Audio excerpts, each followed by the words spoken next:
In the eastern Niger Delta of southern Nigeria lies a land of rivers, forests, fertile farmlands, and resilient communities. For centuries, this region has been home to a people whose identity is deeply rooted in language, culture, and tradition. Among them are the Khana people, one of the largest groups within the Ogoni nation. Their language, known as Khana, has carried stories, wisdom, and history across countless generations. This is the story of Khana language and the story of the people who have kept its voice alive. The Khana people are one of the principal ethnic groups of Ogoni land in present-day Rivers State, Nigeria. They inhabit an area centered around what is now known as Khana local government area. The region includes numerous towns and communities including Bori, Kono, Bene, Louis, Behan, and Zapo. For generations, these communities have maintained strong cultural ties through shared traditions, language, and ancestry. Among the Ogoni people, the Khana constitute the largest linguistic group. Their influence has helped shape the cultural identity of the wider Ogoni region. At the center of Khana identity stands the language Khana, often called by its speakers. The language belongs to the Niger-Congo language family and forms part of the Ogoni branch of languages. Its closest relatives are Eleme, Gokana, and Tai.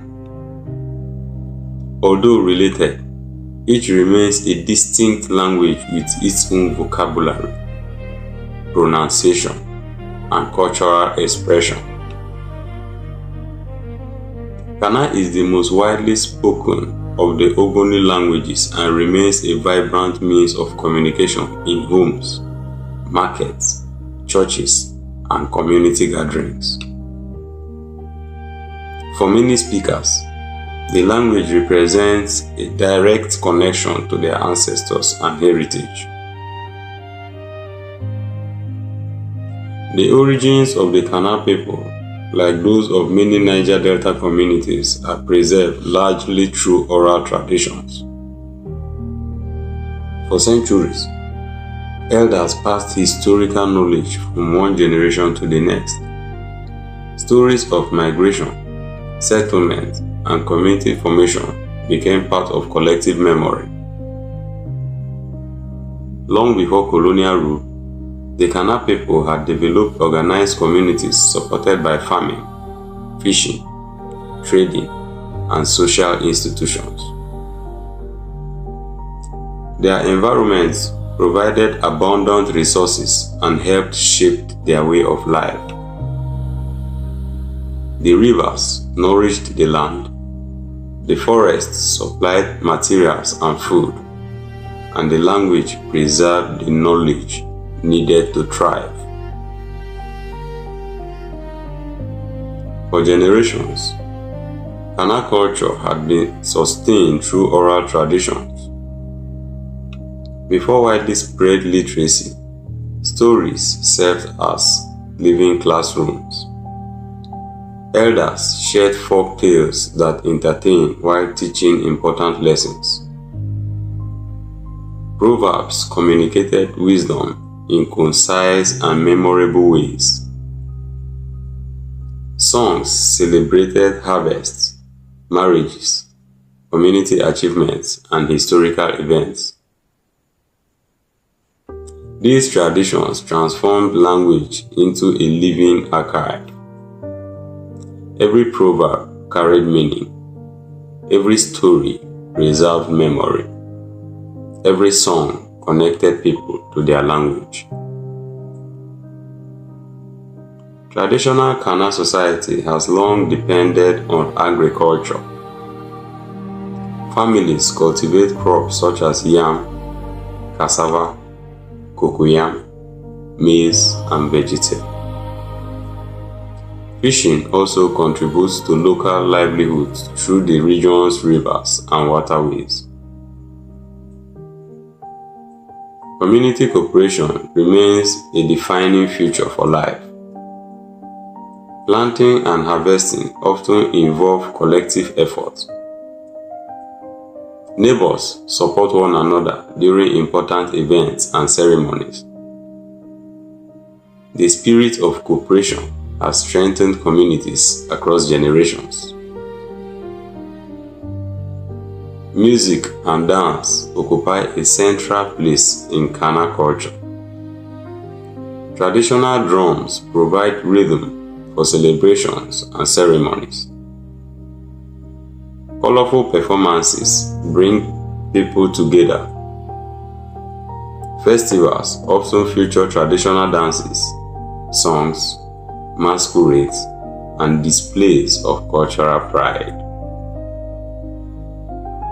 These events strengthen community bonds while preserving customs passed down through generations. Culture is not merely remembered, it is performed, celebrated, and lived.